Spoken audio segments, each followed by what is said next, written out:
Hello, everyone. My name is Ryan Cam, and welcome to our review of It. Welcome to Derry, episode 2, called The Thing in the Dark. And, well, Collins, it hasn't slowed down. It's arguably gotten more intense, but we'll get into that. But how are you? I float down here too. Yeah, I was just going in the supermarket to pick up some pickles, and then of course some like really weird stuff happened where everybody was like whispering stuff, and then all of a sudden pickle jar happened. Then I ended up in my mom's vagina again, and then I had to be rebirthed. Some weird shit happens. First of all, I don't want to bury the lead on one particular thing, so I'll bring it up now. We got our first proper look at the intro because the first episode, it was the whole baby thing flying out of the car, and then through the sewers it said it welcome to Derry. Well, here we got our first look at the proper introduction of the show, and I'm not gonna lie, it's really good. Like it's like this thing is a really weird thing for like the late 50s, early 60s music and making it terrifying. My request is that they don't touch I Only Have Eyes for You by the Flamingos because I legit like that song. And if they make that creepy, I don't think I can listen to it ever again. It's like that song "Tiptoe Through the Tulips," by Tiny Tim, where it's like that song is so creepy. But that song was creepy before Insidious got a hold of it. But like, Yeah. you're like, oh, that's so creepy. Ew, that's so eerie. But this intro is great. It really like it captures like the early 60s essence, and it looks like a postcard. I mean, it literally has the big old font like you would see on a postcard, but it looks like a postcard with the singy songy kind of, and it just gets progressively more dark as the intro goes on, and I love it so much. You think maybe it's like trying to like Peacemaker does, where it's foreshadowing what happens through the season? Well, Peacemaker's intro was a little more tongue in cheek, and in a way kind of an Easter egg, like kind of pointing out like, oh, this is this. When are we going to see this guy or this gal? We just don't know. But here, like this intro sets the tone. Like the first episode already set the tone, but like you're going into it and you're like, okay, like the intro, like it sets you in the mud and it doesn't let you go. Which I'm gonna tell you right now, and this is gonna be a hot take. I know you're gonna hate me for saying it. I kind of prefer. I'm usually an intro guy. I love opening credits. I hate when they just put the letters up like Arrow. I loved when Smallville had an intro, but with Arrow, it's just literally they show a picture of an arrow and then the logo Arrow like that. I'm like, come on, be creative. Like though Arrow, I'm just saying. But like Watchmen, even I'm like Watchmen, and just have Watchmen is the word Watchmen on like in the HBO show. This one, I was kind of just hoping it had. I liked when they in the first episode where it just said it. They didn't have like opening credits, and I kind of like that aspect of it. I kind of wish something messed up would happen in every first episode that would just say it. Because I that's the first time, by the way, I've ever said that. Usually, I am an opening credits guy. Like if I watch a show, I want opening credits. I don't want just a title card. I want opening credits. But this is like the one thing where I'm like, well, it follows the chronology of the movies in a way where the movies had just like the logo it. So I'm like, and I understand like it's building like it's like a sequence of events that's going to happen. It's like more like and I get that, but at the same time, I understand like look, people love it. I'm just like which I think is cute. I mean, it's a cute opening credits, and I know you loved it because you were telling me you were showing me postcards. Like remember when they were advertising the show, like it Welcome to Derry, and like you're like whoever, and you said whoever made these postcards deserves a raise. Like especially intros that are like kind of plain Jane. I'm not a fan of those. Like I love the Righteous Gemstones intro where it's like the yes blah and like just it's brief, but I love that. It fleshes out more of the military stuff, which I've seen some pushback on the military subplot. It's my favorite part of the show I so really far. like the military subplot. I cannot wait for Dick Holler. It seems like next episode, Dick Holleran, we're gonna get him meeting Pennywise because literally, like I saw it in the trailer, like you see Dick Holleran standing like right there, and he sees like the giant Pennywise like box, and it comes down, and I'm like, oh, are we about to get Pennywise? Are we about to get Pennywise in the next episode? Because literally, I mean, it'd be weird if we didn't. I know he had a cameo kind of, if you blink and you miss it, because you saw CGIs, in the vagina, which that's not literally what happened. Like literally, if you watch the episode, We're not making any of this up, folks. This is all in the show. Like part of me kind of wishes we were, but at the same time, like Machete went hard, and I think that's like what I can say like definitively. And we still have quite a ways of the show left, so I'm part of me is like, let's not like go like let's not get too hasty. But from what I've seen, I'm just sitting there like, wow, they actually said yes to this. Like I appreciate the guts, like the guts of this show. I mean, literally, you've got to think about it though. Like this is literally a show that literally the first episode, a woman it pulls out of her panties, and you see like a baby come out of her vagina, and then it's like tries to kill the kid. Like the first episode. Then you got this one, and I'm like, I'm sitting there thinking, watching, going, does Andy Muschietti have like a uterus like thing where he's like scared of uteruses? Is he like? I've always watched the birthing videos, and there was like, oh my God, what if the baby come out and killed everyone in the room? And I'm like, well, Beetlejuice pretty much got there first last year with Beetlejuice. What did you think about though? Like whenever because the black guy, he gets attacked by these guys, and then all of a sudden you think, oh, it's that racist guy, and it turns out it's not even the racist guy. It was the actual his own like the general and everything. They ordered the men to attack them just so like they were trying to see if he was loyal, like or not. That's which I'm like, I kind of had a bit of suspicion because I'm like, a racist would just tell you to go home, go back to where you came from. But racist wouldn't be asking like security questions, And I'm just thinking like that is where I was like, okay, I don't think this was a hate crime. I think this was actually something more, because if this was a hate crime, I mean, he would just be like, go back to where you came from, boy. And then that's it, compared to, where this is like, he was like, what is down there? What is the code? What was asking, what's this? What's about, tell us about project.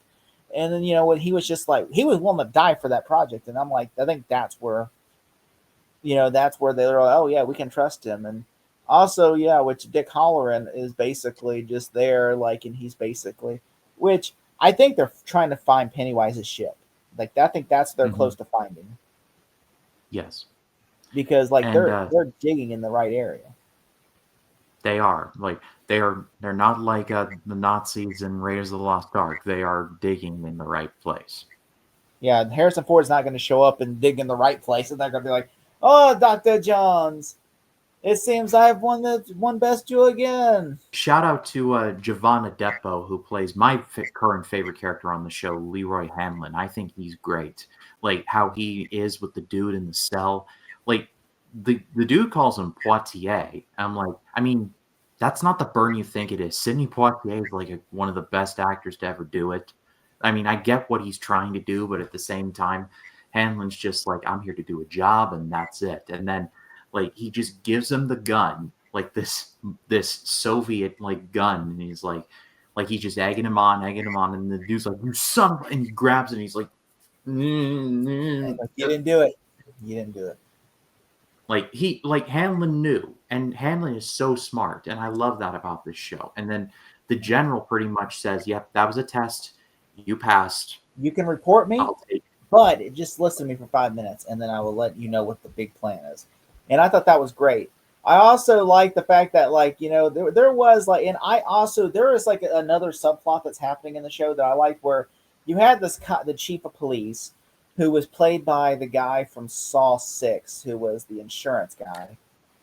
Oh yeah, the guy who said that he was a Jigsaw victim, but he really wasn't. No, he was the guy that was going to get defrauded Jigsaw's insurance. He's like, "I'm sorry, John, I can't give you the insurance." And then all of his, at the end, he gets Roderick kills him, with acid. Mm-hmm.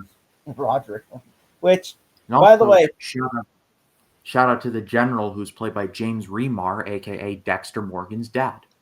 Also shout out to the guy who plays what's his name? The guy who plays Mike Hanlon, or the Hanlon guy. Leroy Hanlon, Giovanna Leroy Depo. Hanlon, yeah. He was He also was in another Stephen King project not too long ago called The Stand. That was a that's right. miniseries. Yeah.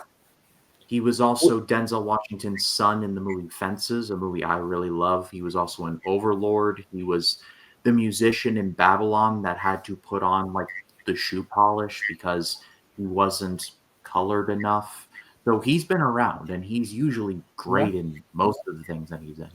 What did you think about his wife? I remember I like this scene where his wife's going in, hello, how are you? And some people are staring at her, but then when she goes in the shop, gets flowers, then all of a sudden, like this boy's getting bullied, and no one's doing nothing. Like boys will be boys, and then like they just like, are you gonna do something? And everybody just looks at her, and I'm like, you could tell Pennywise's influence is growing over the town because it feels like the same with the Derry in the '80s, where they're all just like evil, like they're all just like like comatose to like this, and they're just like just smile like just like evil, and I'm like, yeah, like it's There Pennywise are influence.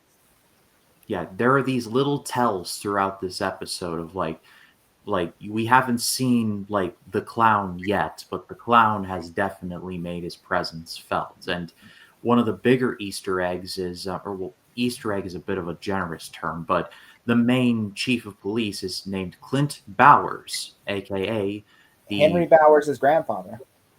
yeah, and that I mean he might be the most villainous character on the show. I mean poor Lily, she was basically blackmailed into ratting out like The the projectionist. blackmailing blackmailing Hank Grogan, and now like he's pretty much going to jail.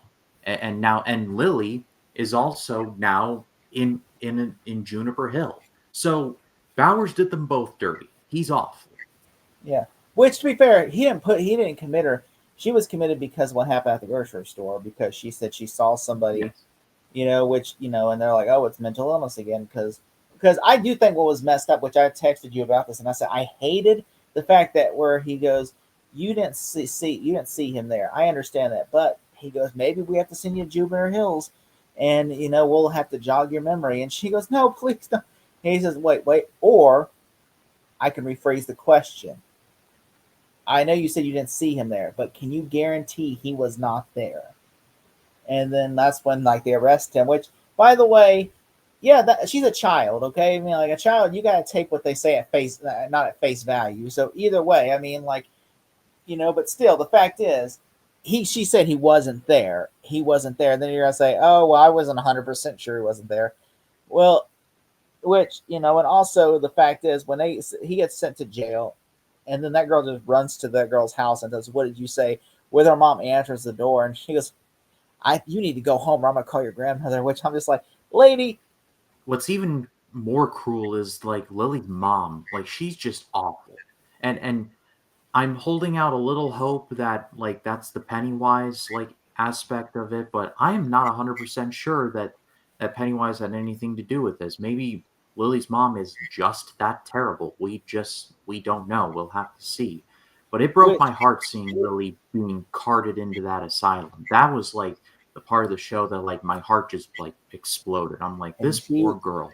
Yeah, and yeah, because she went to literally, she's like, which she literally went to the grocery store, and then you see like, oh, Pennywise was there. Pennywise was the one that made her, like go crazy, because Pennywise was literally like they're all following her, old man, creepy old man following her. That's Pennywise. I'm like, that's Pennywise is following her. Then all of a sudden, the creature went in the pickle jar and everything, and I'm like, that right there disgusted me because ugh, I was eating pickle flavored chips when I watched that scene. I'm like, I put my pickle flavored chips down afterwards. I'm like, I'm good. Yeah, let's save those for later.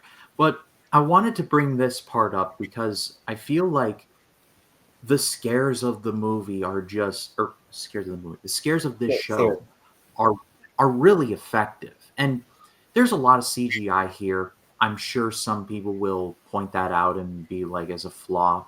I'm a practical guy. Like I love the thing. I love Pumpkinhead, like and all that. But there's some effects in this show that are genuinely freaky.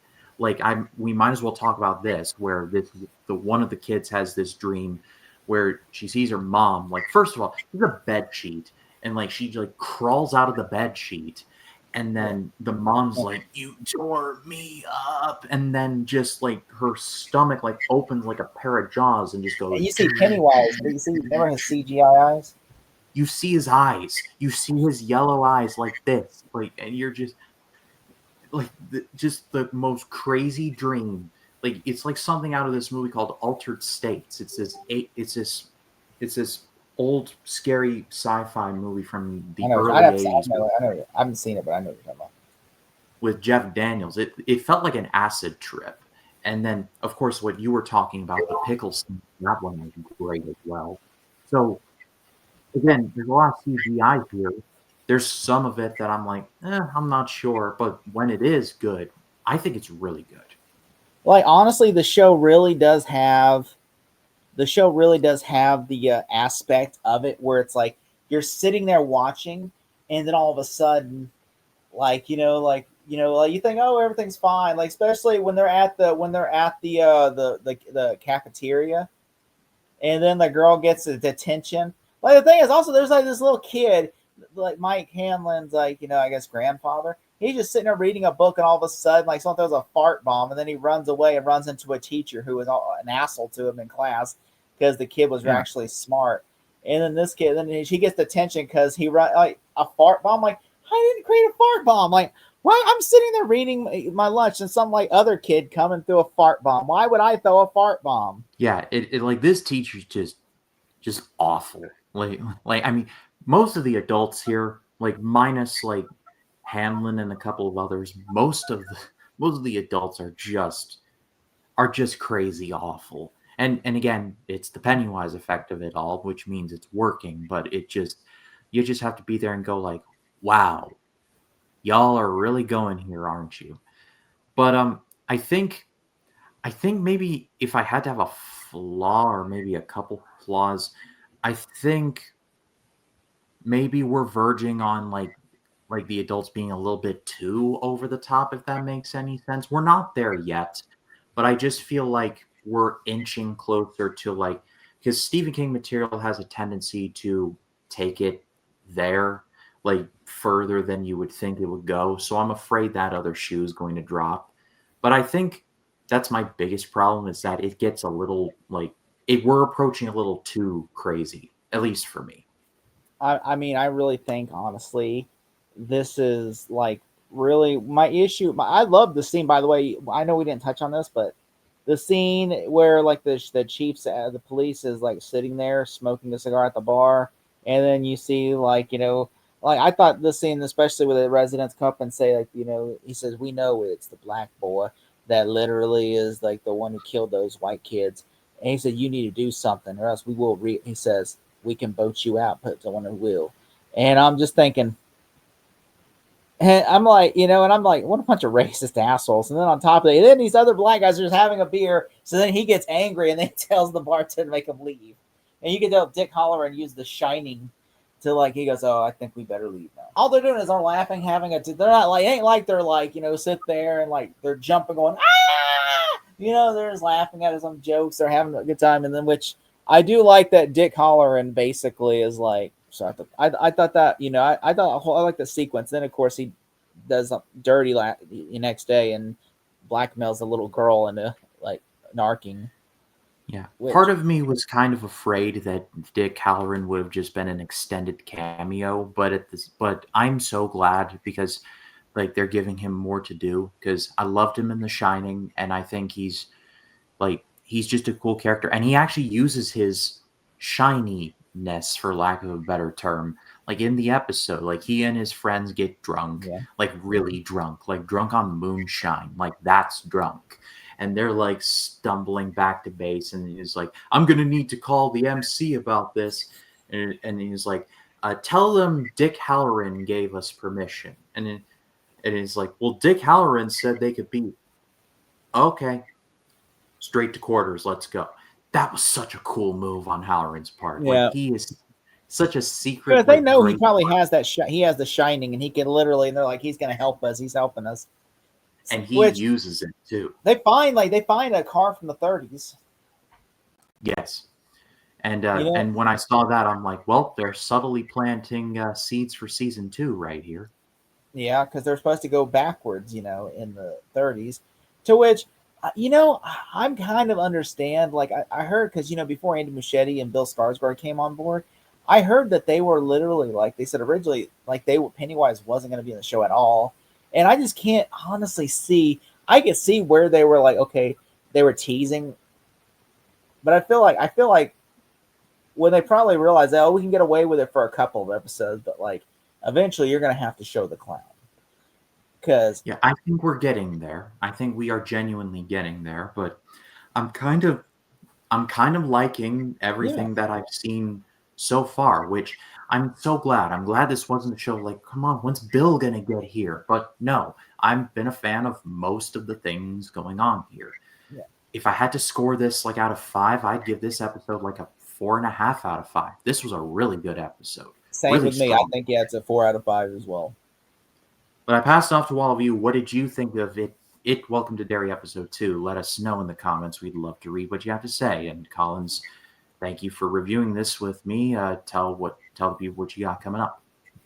I have well, by the time this airs, my review finally will drop with Matt from the Black Phone that I've been trying to get uploaded for like a freaking week now. So it seems like if everything, knock on wood, goes right, it'll be up tomorrow morning. So yeah, that's what I got coming up, and also we got Talking Gotham. Yep, So that's on Tuesday. And then as far as this channel goes, we'll be continuing it. Welcome to Derry coverage. I got big plans coming up for the rest of the year. Chris Mania, Hugh Vember is now ongoing as of the recording of this. The Breakfast Club video has just dropped, so please do check that out. And for Collins, my name is Ryan Cam. We'll see you all in the next one.